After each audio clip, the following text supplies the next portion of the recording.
NinjaTrader integrates with IBKR for trading futures, forex, and stocks via API.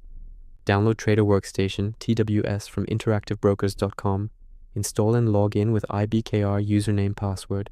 In TWS, File, Global Configuration, API, Settings, check Enable ActiveX and Socket Clients. Port 7497 for paper, 7496 for live. Uncheck Read-Only API. Apply and restart TWS. 2. Set up NinjaTrader. Open NinjaTrader 8, Control Center, Connections, Configure.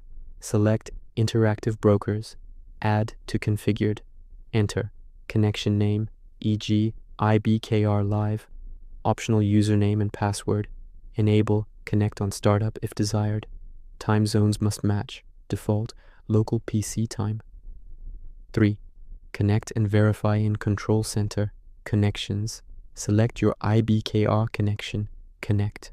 Status: green. Success. Log into TWS if prompted. Test.